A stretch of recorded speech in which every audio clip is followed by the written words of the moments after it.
Welcome back to the Working Audio Tools podcast with myself, Ed Thorne, and Paul Third. This is the home of all things mixing and mastering, and this week we are going to be discussing 10 ways to be taken seriously as an audio engineer in 2025.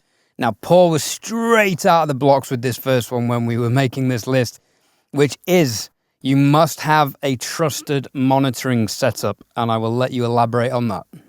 I think, at the end of the day, if your mixes don't translate, then nobody is going to be able to take you seriously. Nobody is going to be able to trust you.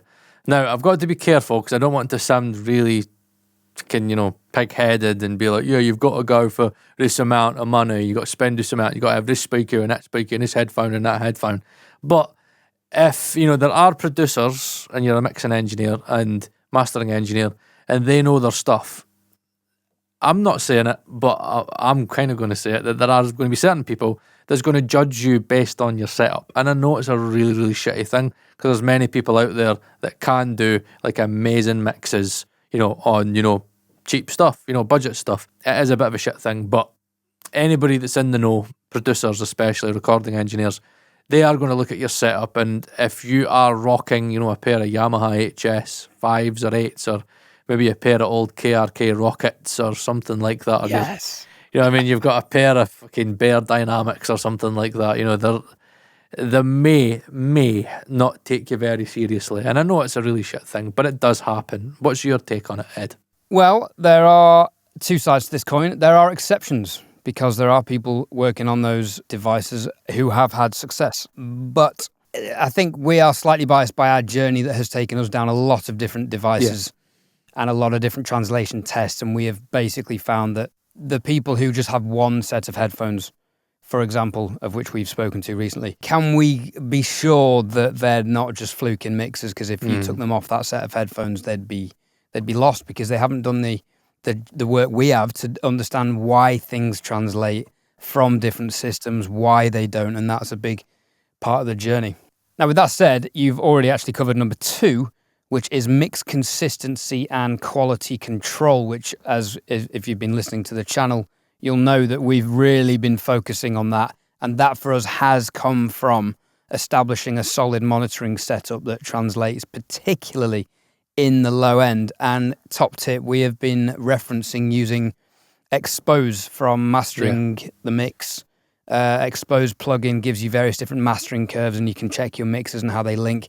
And Paul has basically deduced that most of Spike, Stentz, and Serban Ganea's stuff, in the low end particularly, matches the star engineer curve. Yeah. Normally, it's like, but then plus 2 dB from about, 20 all the way up to like 150 hertz, you'll find that their mixes normally flatline that target. So if you're within like -2 plus 2 dB, that you normally find that the mixes are right. And to be fair, once you learn that curve, you then kind of understand, like, there's certain Spike mixes, I'll go, this sounds maybe a little bit too bassy. Stick it on Exposed, unload it, and be like, yes, that is above the target. And then when something sounds just like, mwah, like chef kiss perfect to me, stick it in there, I'm like, oh my God, me and Ed have done it, but the mix is basically like flatline, don't they? Nearly, especially in the low end. So yeah, like, consistency is key, right? If you've not got consistency, and you're hit and miss, nobody's going to take you seriously, because at the end of the day, who wants to employ somebody that's good one week and shit the next? Could like absolutely nail a mix one week, and again, it's subjective, but we're talking like, really kind of like, this is amazing, mix 1 done, like rev 1 correct, job done, to like, revision 20, and they're like, yeah, I don't think this is working out. I don't think like I'm going to have, this isn't going to continue. So, I mean, I think the best in the game of consistency, how you get that consistency is by having a monitoring setup that you trust. If it's a cheap one, it's a cheap one as long as it translates and as long as it's consistent. That's all that matters. For me, as long as you understand why, and that's why using Expose and analysing these songs, once you tune your ear in to that sound, and if you have the visual representation in Expose, if you can't hear it already, after some practice, you then can go into the mix and think, okay, how do I get that foundation? Because if you get the low end right at the top end, you'll just get the top end right by default. It's totally just how I think acoustics work with us. All right, number 3. Now, I find this an interesting one. not posting too much content. Yeah. Now, obviously, as we've discussed in this day and age, you have to be present.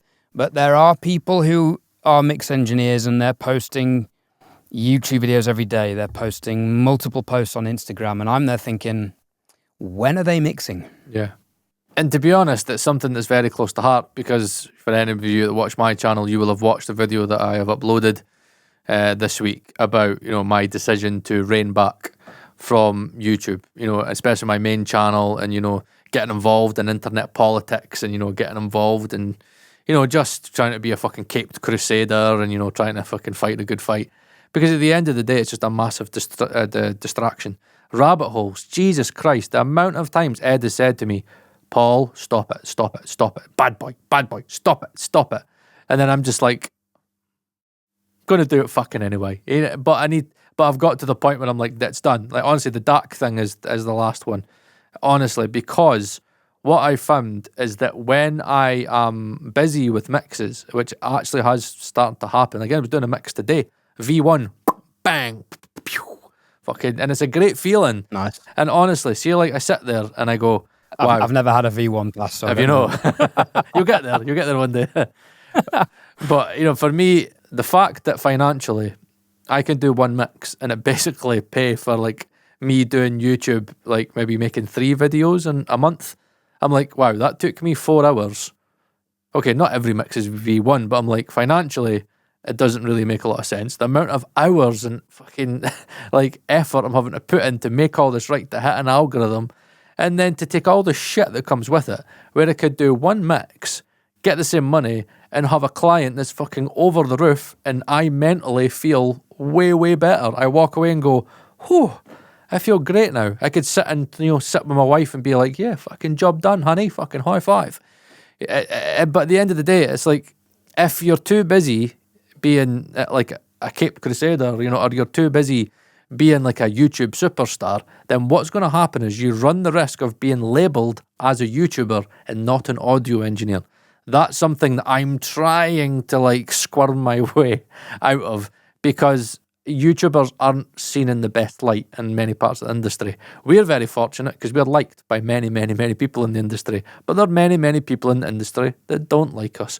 And, if a client is thinking about working with you and they go, yeah, maybe thinking about working with him, but is he maybe just going to be too busy? Is he more of a YouTuber, than an audio engineer? Then they're not going to take you as seriously, especially if you're posting shite on YouTube and you're getting roasted in comments and people are calling you a liar or dishonest or, saying you don't know what the fuck you're talking about. You run a very, very, very risky path. And I just think that, the less YouTube you do and the more audio engineering you do, then the more you get seen as an audio engineer, the more respect and, people are going to take you more seriously. That's just how I feel about it. Yes. And you've touched on 2 things there, the credibility and the time that YouTube takes away from doing what we want to be doing is basically why I've barely done anything on my channel for the last 6 months. And I don't really miss it, to be honest. I feel genuinely present enough on. People now say to me, oh, how's your YouTube channel going? I'm like, yeah, mine's kind of dead in the water. And they're like, yeah, but you post every week. And I was like, right, my other channel, my podcast. Yeah. And I have to kind of differentiate that in my mind, there is actually a bit of a difference. But the ironic thing is, yes, we are posting every week, which is a distraction.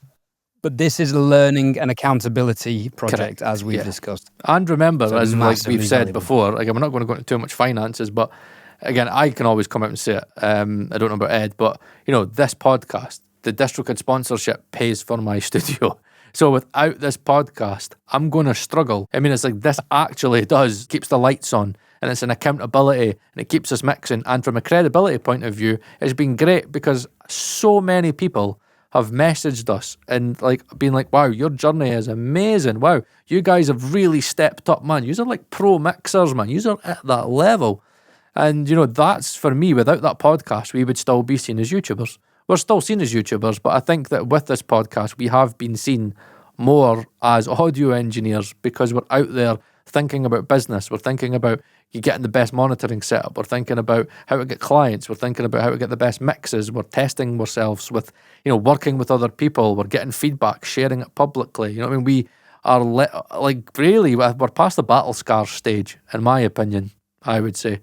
Okay, it was a risky business at the start, but in hindsight, we weren't right. We weren't at the stage that we needed to be to go out and do it professionally. Now I think we're definitely at that stage to do it. You know what I mean? Not by a long way. And I think the last few mix comparisons of when people have been commenting, these are professional mixers. And for those listening who haven't read the comments, people are saying that these all sound like professional mixers. Last week we hit a new level where people were saying, I was so captivated by the song, I wasn't listening to the mix. Yeah. And that is the result of a good mix. Because if you're listening to the mix, you've not got it right. Correct. If you're listening to a song, you've got the mix right. Yep. Which is a quote for our book. Yes. Which I do intend on starting some work on at some point. Yeah, that's going to be maybe put on the back burner for me for a little bit when we're talking about distractions. I'm like, yeah, I'm going to stop YouTube, but I'm going to start doing a book. You know what I mean? I think you're the guy for it, Paul. Oh, for fuck's sake. You hyper-focus on that bad boy. Don't start me on it. I'll get on to him, ladies and gentlemen, boys and girls, thems and theys. Number 4 now, when Paul said this, I could have cried, because this is one quite close to my heart. He said communication details, but what he meant by that was spelling, grammar, and punctuation. Yeah. And it, as the front of your business is messaging and emailing people, it's not the end of the world, but I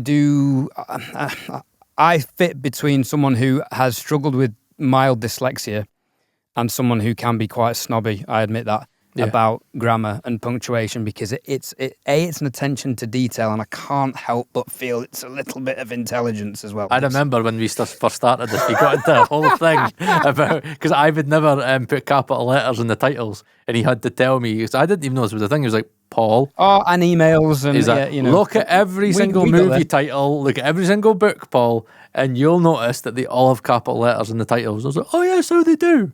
Yeah, let's do that then. And then I've learned it. I mean, I still don't get it. It doesn't make any fucking sense to me. But I do it because it's a thing. You know what I mean? And if you sound like a fucking degenerate and people read like that, people read your emails and they're like, wow, this guy's a bit of a dunce. Are they really going to take you that seriously? It's all these things that genuinely do creep up. But I mean, I think having a retail background has really helped me out, because I learned all about etiquette, and I learned about, we call it Ori in Scotland. It's basically your dialect, your like Dundonian. I would go into my colloquialisms, you know what I mean, because that's like the way that the person's speaking to me. But if I'm speaking to somebody that's not from Dundee, you know what I mean, and again, it's just about like mirroring your client. That's the word, yeah. It's basic psychology for getting people to, well, not actively getting, but people will like you if you mirror them, how they speak, how their movements, etc. However, one caveat to the rule is, if the person speaking to you is like doesn't have good grammar and good spelling, that's not an indication for you to then be like, oh, I'm just not going to spell shit. I'm just going to write like them. They spell that wrong. Oh, that'd be a cracker. Like, I have to ask you a question. See if you were in a position where you've got somebody replying to you, right? You're in a communication and they keep on spelling a certain word wrong. I know you would. You would spell the word right, wouldn't you? You would still spell the word correctly. You wouldn't ever take that one word and spell it the way they've spelt it. You would never do that, would you? No. If it's wrong, it's wrong. But then I'm aware what I said about this kind of spelling and stuff possibly suggesting a lack of intelligence is very judgmental, and there's no judgment really on my part. If somebody's communicating and that's how they write, I'm not really thinking that. It's just something that I'm not thinking they're an idiot. I just think there's something for me that I don't want to portray in case somebody does think like that and thinks I'm not very intelligent or not paying attention to details. Because there will be someone out there who thinks, if he can't spell my name right, like people who spell my name with 2 Ds, I can't fucking stand it because it's not fucking 2 Ds. I then think, well, what's their attention to detail like across their whole business? Yeah, and what's their attention to detail going to be like about my project? And as you know, Paul, I am Mr. OCD. I have to actively settle that down sometimes and put it to the side. So anyway, moving on. That you can portray a professional front if you can, and we would suggest doing that is the point. DistroKid sponsor the Working Audio Tools podcast, and you can get 30% off your first year's subscription using the VIP link in the YouTube video description and podcast show notes. DistroKid makes distribution of your music easy with unlimited uploads, and you get to keep 100% of your royalties and earnings. Join over 1 million artists who rely on DistroKid to get their music into Spotify, Apple Music, YouTube Music, TikTok, Tidal, Instagram, and all other streaming platforms now and in the future. The new DistroKid app is available on iOS. Go and download it from the App Store now. From here, you can upload new releases. You can see your DistroKid earnings and withdraw these earnings. You can view and share your hyperfollow links. You can check your streaming statistics from Spotify and Apple, and even add and edit lyrics and song titles. So keep track of your releases on the move with the new DistroKid app, available on iOS. Download it from the App Store now. Arrogance and stubbornness is number 5. Number 6 is... So arrogance and stubbornness, I think we were referring to somebody we came across who was just would not listen to us suggesting monitor setups or monitor variations, and they used one set of headphones that both of us don't like. Actually, and there's quite a few people we've spoken to who can't stand these things. None of us got good results on them, but this one person is getting good results. Now, maybe it suits that way, their way of hearing, but we were like, oh, this is odd. And they just would not accept any other form of suggestion.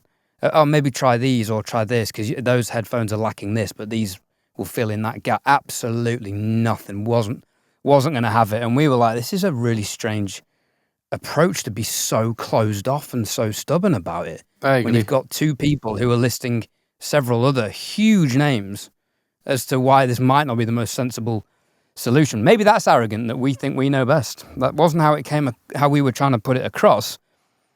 But what came across as arrogant was the response, because it was so stubbornly dismissing everyone else. I'm pretty sure we can safely say on this podcast, we have tried lots of different things. Yeah. I used to hate headphones. I now mix mostly on headphones. I know. It's great. I love it. But at the end of the day, what you've got to remember is, again, what we said earlier about communication. And as much as I have my personal opinions, I am never, ever going to lose out on a client because, they've produced on fucking Bear Dynamics. I don't give a shit what they have worked on. All I care about is that the song's good, the production is good, and I can make it work to the best of my abilities, because that's what you're coming to me for. I think that's what you've got to remember, is that really, as a mixer, especially as a mixing engineer, you shouldn't be snobby, man. Like, if the reason they're coming to you is because you hopefully do have a good monitoring setup, a good pair of ears, and you have consistency within your translation.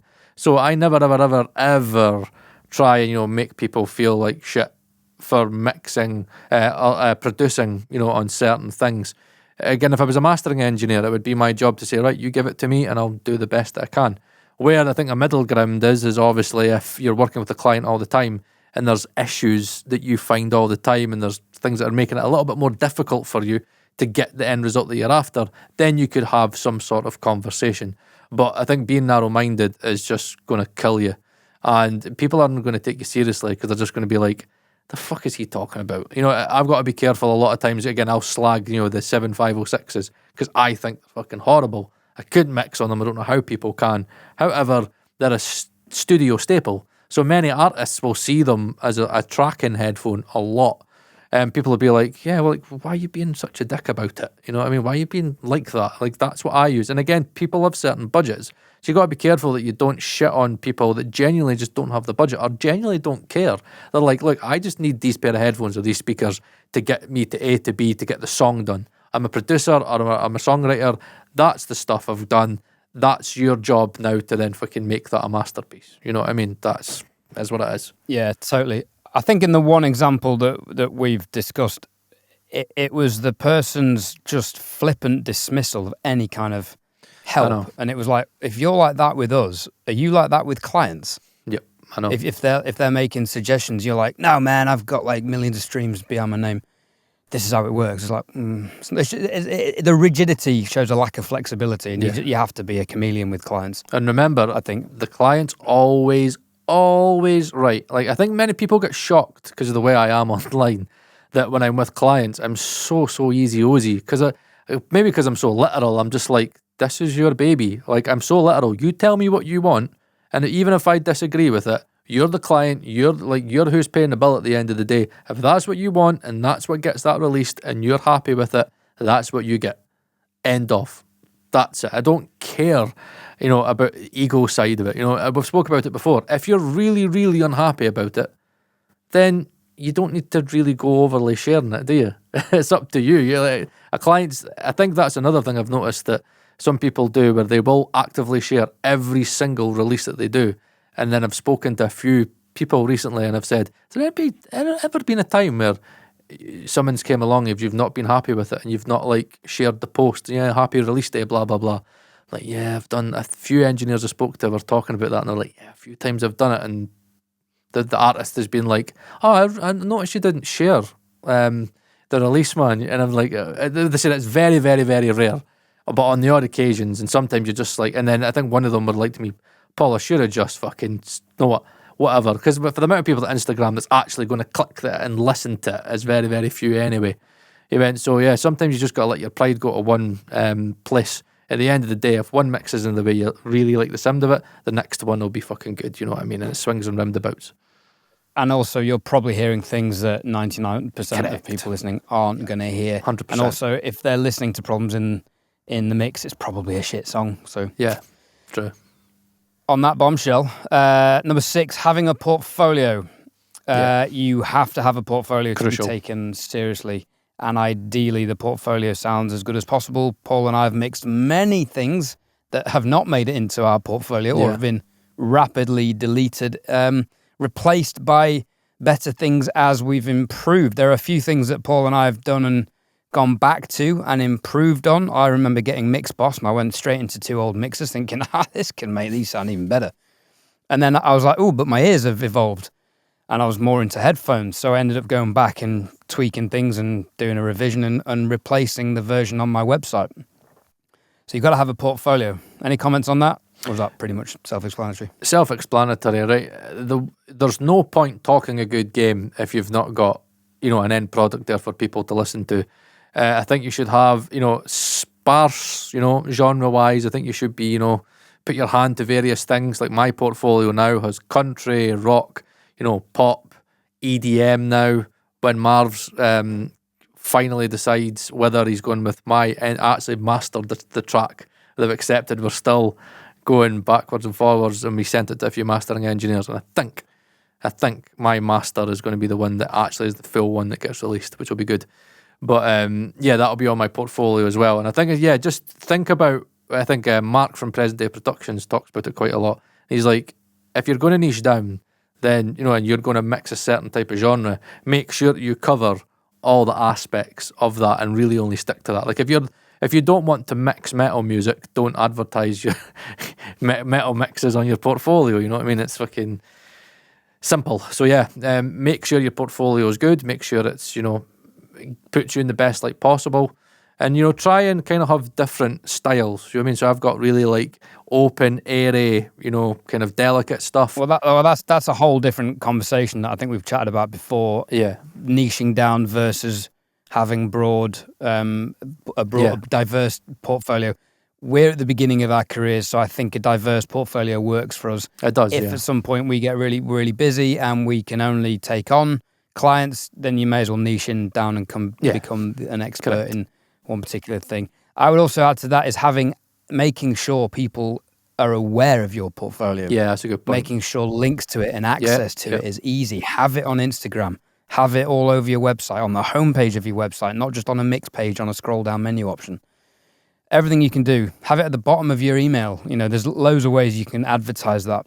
Next, number 7 is getting credits. Now, this is a bit of a chicken and egg situation because what comes first, the client or the credits and the portfolio? And credits are a difficult one because you can go on Fiverr and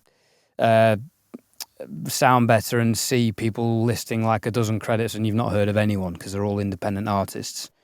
I still haven't made a decision on where I sit on that, but it's probably better to have a list of artists you've worked with links that people can go and listen to rather than not having anything. So even if you've not got any, like most of us and possibly many people listening, we've not got any mainstream credits, any huge names, If you have, amazing. Let us know in the comments. That'd be wicked to find out what you guys have worked on.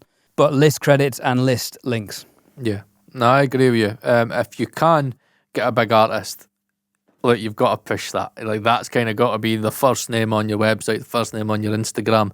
If you do manage to get a big artist, that, I know it's like, sometimes many people could be like, don't want to define myself to one artist, but in terms of people taking you seriously, like, come on, like, if you mixed an Ariana Grande track, it would be all over you. It'd be all over your socials, it'd be all over your website, because that is a big draw name, and it's, you know, a sign of credibility. A lot of this can be smoke and mirrors, because you could genuinely get lucky and get one song, and, you know, it's a hit, and, you know, but that sparks an entire career. You know what I mean? Many people have managed to make a career off fucking one song and one artist that's got signed. But yeah, credits, I think, are important if you want to get taken seriously. I think, as Ed said, it's the difficulty of, is it the amount of work that you've had, or is it the quality of the work that you've had? It's again, it's a bit of a difficult one. I'd say, and ideally both. Again, you want to be somebody like Emra that's got like over 3 billion streams, but not only is it 3 billion streams, he's like working with the biggest artists in Turkey. You know what I mean? Genuinely, he's like he's turned into like the Serbian of Turkey. Like, he can, like, any big artist in there, he'll get. But at the same time, you know, many people would maybe look at somebody like Emra and say, well, I'm not Turkish, so I have no idea who any of these people that you've worked on are. So yeah, it's a difficult one, but either one or, I think, you know, at the end of the day, we're not going to be blessed to work with, you know, the big industry artists.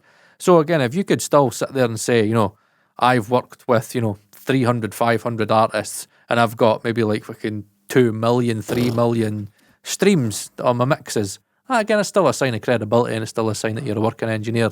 And, you know, some people will take that more seriously. Yeah, and I quite like people posting, you know, they're the top 5% of mix engineers on Sound Better or something. I mean, for whatever that means, who really knows? Totally. But I quite like it when people show that, because that's some form of credibility as well. It's not necessarily credits. With credits, though, I think it's important to be transparent, because you could have, like, for example, I have technically done live sound for Suggs from Madness, because I was on a gig doing sound for a function. He was a guest speaker and he sang 3 songs. Could that go in my portfolio of live sound? Because I was on a gig, someone else's gig anyway. They were there. I wasn't doing sound for him and Madness, so I've never really bragged about it. But technically, you know, there's been a few occasions when I've worked with people like that, but it's just I know what you mean. Quite sit right. It wasn't a permanent release, you know. So if you said, "Oh yeah, I've mixed for I don't know, the Killers," I don't know, and it turned out that you mixed the demo for the drummer's side project, it's like, it's not a bit right. of a tenuous link there, isn't it? That's not doing you any favors, which goes back to, that goes forward to number 10, which we'll come back to. Well, we'll come to in a minute. In terms of credibility, I like reviews and testimonials. Now, it's a bit of a grey area again, because testimonials you can just make up, you can just bullshit. But if you want to do that, if you want to cheat people, feel free to do that. But you will get caught out, or you'll be doing other things that people will start questioning. And as soon as people start questioning and doubting your word, and therefore your credibility, you will lose all credibility. So I would only suggest using real testimonials. I'm a fan of reviews. I use Google. I'm proud to say I've got double figures of 5-star reviews. Good for you. On Google. And the reason I pushed that was something Chris Graham said on the 6 Figure Home Studio podcast, which is you can't stop people writing reviews, good or bad. So you need good reviews to protect yourself from the one client where it does go wrong and they feel vindicated enough to write you a bad review. So that's true. I think that's a good shout. Any thoughts on that? No, I agree with you. The difficulty is actually getting them, because I'd done a demo with an artist. She was over the moon, and I was like, honestly, it'd be really good if you could just leave a quick Google review. Paul, no problem, I'll do that. Didn't do it. And then I was like, I'm not going to harass you. But in my head, I'm like, if I did a good job, and I maybe would do another project together, or you maybe go back to that song and do it properly, then I'm like, maybe then I can re-engage that situation. You know what I mean? But yeah, I totally agree with you, because it's the same against that perception thing, isn't it? When even a business. Like if you're thinking about buying from a business, a local business, you'll go on Google and you'll check the reviews, and you'll see if anybody's been like bad experience, bad this, bad that. Same with eBay. Again, that's why eBay, has the rating system, because you will know pretty quick if somebody's scammy, if somebody takes too long to send stuff, if they don't package stuff very well. So yeah, it's pretty important. 100%. I literally saw a company recently that was selling trainers for suspiciously discount price. Googled the reviews. Dismal reviews. Yep. Avoided them. Went on the Nike website. No point trying to save any money if you're not going to get the product. So the key to getting reviews I've found is, what I do is when I've sent the final mix or the final files to somebody, I've then said, hey, congratulations on your new track. If you're as happy with how this has turned out as I am, I'd very much appreciate a review and make it easy for them. I leave them a link and I leave them a document on what kind of things I'd like them to say, little details. I'm not pushing for information. I'm just saying, here's a suggestion if you wanted to explain how you felt about the track. And if you do that when they're excited about the project, when they've just got it, they are way more inclined. If you go back a couple of days later when they're on to like, oh yeah, I'm back in work now, they're going to get distracted. Yeah. You got to strike while the iron's hot on that. DistroKid hosts a range of visually engaging social media promotion tools to help your release stand out from the crowd. Creative and colorful social media cards incorporate your artwork to help your release stand out. These are free to download and can be highly effective promoting your release. DistroKid also offer mini videos, which are free, short, customizable videos incorporating your artwork and a short clip of your track. And if this wasn't enough, DistroKid also have a tool to create a Spotify canvas generator, which is the video that plays in the background when you're playing a song on Spotify. Simply choose a theme and choose from dozens of different creative artwork concepts. These are free to use and great for engaging your audience, available on DistroKid.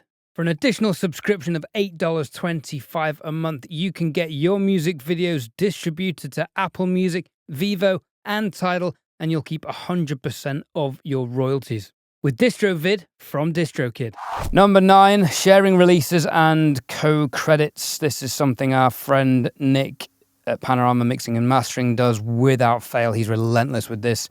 Does a long list of who was involved in the projects, the writers, the artists, the producers, the musicians, the mixing or mastering engineers if he hasn't done that role, and posts the artwork and does a story sometimes with the music on as well. And on Instagram, sometimes you can find the track and have that over the post as well, which is great. And I think this adds to credibility because it's showing who you're working with.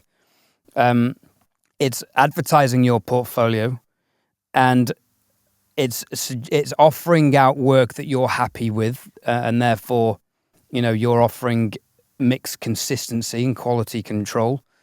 And it's communicating that you're busy and that you're capable of working with many different people. So I actually think this one piece of advice actually covers quite a lot of what we've talked about. It does. Having a network is huge. I mean, at the end of the day, that's what's great about this podcast, that I always think about, the way that you're perceived. So again, if people look at the podcast and they could go, right, oh, Paul Third, he's got a podcast. Oh, right, okay, you had that big mix engineer. Oh, you had that big mixing engineer. Oh, he worked with that client. Oh, and he did that and did that. Even wee things like the Kardashian thing. Like many people will be, oh, fucking Kardashians, what a lot of shit. Massive, massive, massive show. And as much as we didn't, do the mix that was on it, we got to work with the producer that did get it on there.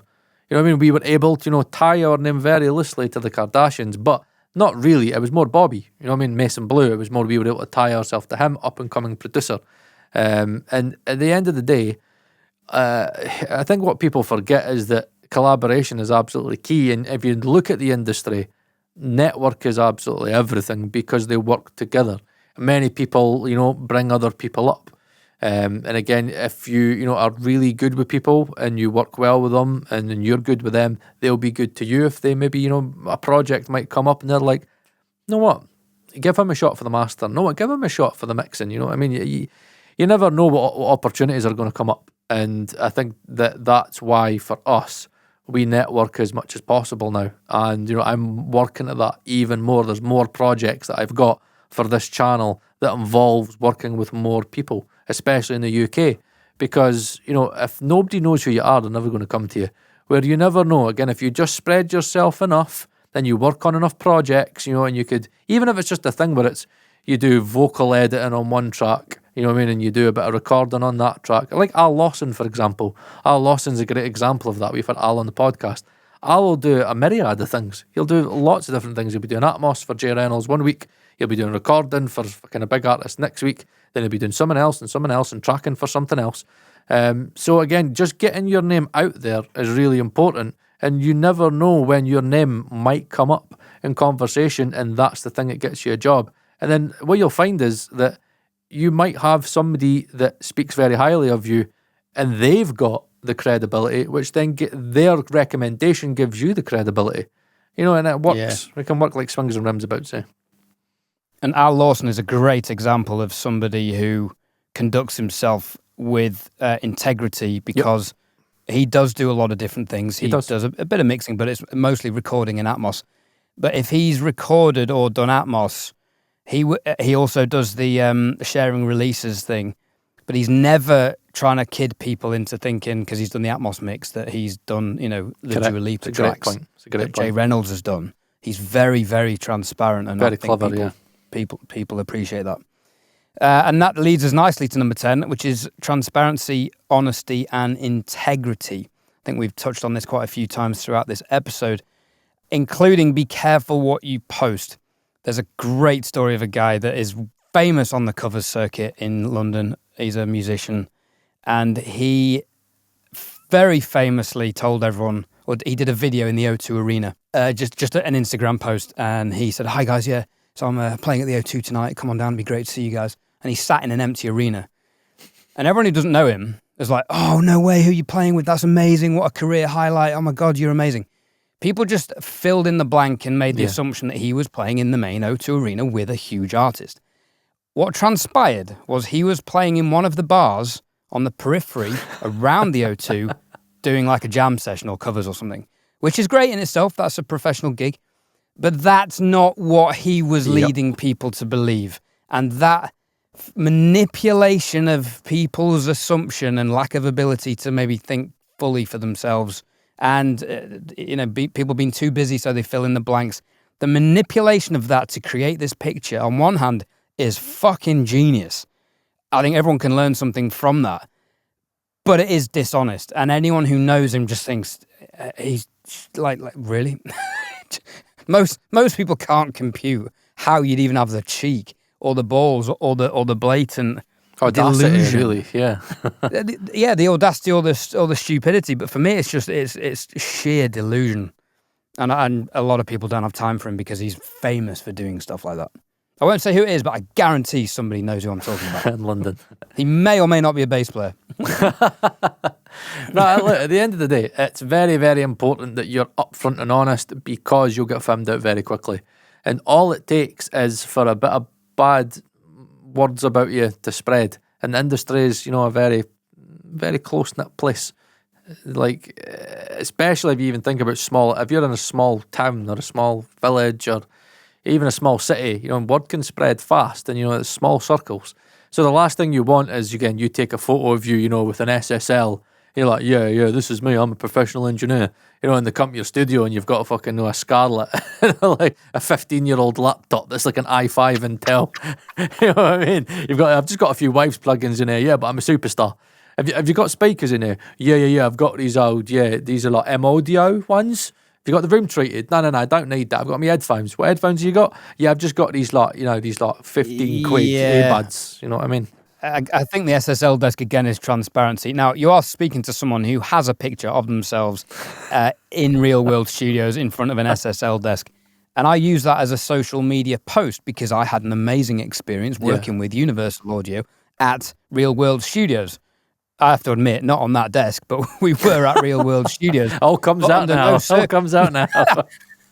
But under no circumstance am I telling people that that's what I work on a daily basis. Yes. That's like, this is one job I did, and actually this is my setup. I'm not trying to pull the wool over people's eyes and kid them into thinking that that's my setup. Your actual setup is posted everywhere on your website. Even in the videos you do, the podcast, like Ed's studio is the studio that he works in. If you go and visit Ed, the exact setup that he's got is what he's got. And I think that's really, really important, that the last thing you want to do is to set an expectation for a client And like, imagine like I did all that work in here, and I people came and was like, yeah, I can't wait to go to TSM Studio and like see all of Paul's headphones set up and like get in the Atmos room and get in his treated live room and get to work. And I'm like, yeah, do you just want to go upstairs? Yeah, that's my bedroom up there.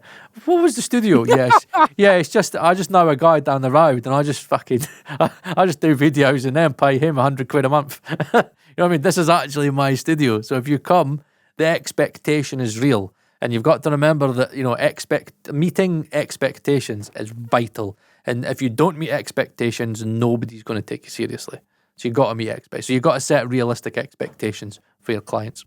Anyway, enough about being single. Let's keep it on audio. On that bombshell.